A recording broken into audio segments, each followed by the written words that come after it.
मध्य पूर्व विश्व के मानचित्र का हृदय स्थल, अनगिनत संस्कृतियों का संगम स्थल और दुनिया को नियंत्रित करने वाले ऊर्जा संसाधनों का भंडार है। लेकिन यही भूमि दुनिया के सबसे अधिक संघर्षग्रस्त क्षेत्रों में से एक भी है। इस विशाल क्षेत्र की सुरक्षा और अमेरिकी हितों की रक्षा के लिए एक सैन्य शक्ति तैनात है, जिसका नाम है यूनाइटेड स्टेट्स सेंट्रल कमांड या सेंटकॉम।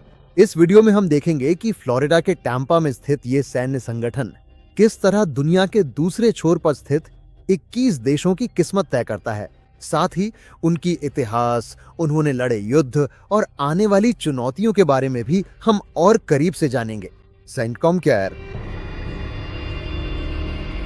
1979 वो साल जब विश्व राजनीति में बड़े बदलाव हुए।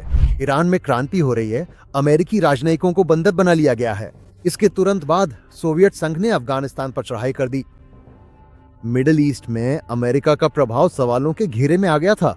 इन संकटों का सामना करने के लिए उस समय के अमेरिकी राष्ट्रपति जिमी कार्टर ने rapid deployment joint task force का गठन किया।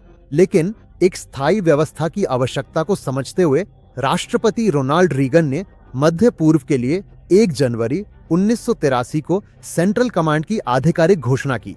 शीत युद्ध के हिस्से के रूप में मध्य पूर्व में सोवियत हस्तक्षेप को रोकना इसका प्रारंभिक उद्देश्य था। लेकिन बहुत जल्दी ही उन्हें अपनी पहली परीक्षा का सामना करना पड़ा। 1980 के दशक में ईरान इराक युद्ध के दौरान पर्शियन गल्फ से गुजरने वाले तेल टैंकरों को सुरक्षा प्रदान करते हुए सेंटकॉम ने अपनी उपस्थिति दर्ज कराई। साल 1990 सद्दाम हुसैन का इराक कुवैत पर हमला करता है। यहीं से सेंटकॉम के इतिहास की सबसे बड़ी सैन्य कार्रवाई की शुरुआत हुई। जनरल नॉर्मन श्वार्ज़कॉफ के नेतृत्व में चलाए गए ऑपरेशन डेजर्ट स्टॉर्म ने सेंटकॉम की ताकत दुनिया को दिखा दी। सिर्फ 100 घंटे चले जमीनी युद्ध के जरिए उन्होंने कुवैत को इराक से आजाद करा लिया। लेकिन 2001 के 11 सितंबर के आतंकी हमले ने सेंटकॉम की जिम्मेदारियों को हमेशा के लिए बदल दिया। अफगानिस्तान में तालिबान के खिलाफ लड़ाई, फिर 2003 में इराक पर कब्जा, दशकों तक चले इन युद्धों ने सेंटकॉम को दुनिया की सबसे सक्रिय युद्ध कमांड में बदल दिया। करोड़ों डॉलर और लाखों सैनिक इस धरती से गुजरे हैं। आज सेंटकॉम सिर्फ एक सैन्य शाखा नहीं है, ये एक जटिल श्रृंखला है। ये थल सेना, वायुसेना, नौसेना, मरीन और स्पेशल फोर्सेस का संयुक्त रूप है। वर्तमान में सेंटकॉम के अधिकार क्षेत्र में 21 देश आते हैं, मिस्र से लेकर पाकिस्तान तक, कजाकिस्तान से लेकर यमन तक।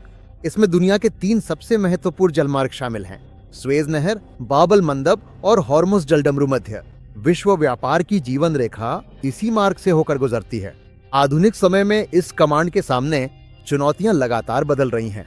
ISIS जैसी आतंकवादी संगठनों का सामना करना, ईरान के प्रभाव को नियंत्रित करना और बढ़ते साइबर हमलों को रोकना सेंटकॉम के नए मिशन है। कतर के अल उदैद एयरबेस जैसे ठिकानों से वे 24 घंटे क्षेत्र की निगरानी करते रहते हैं। आलोचनाएं और विवाद हमेशा सेंटकॉम का पीछा करते रहते हैं। विदेशी जमीन पर अमेरिकी हस्तक्षेप कई बार बड़ी बहसों का कारण बना है।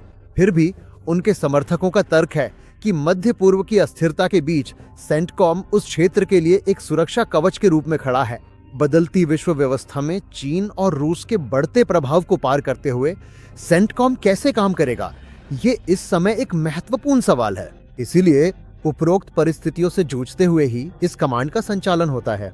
वे सभी योद्धा दुनिया के इस मुख्य केंद्र में मुस्तैदी से पहरा दे रहे हैं और वे सत्ता, जटिल राजनीति और भीषण युद्ध के एक बहुत ही पतले से पुल पर अत्यंत सावधानी पूर्वक कदम बढ़ाते हुए आगे बढ़ रहे हैं।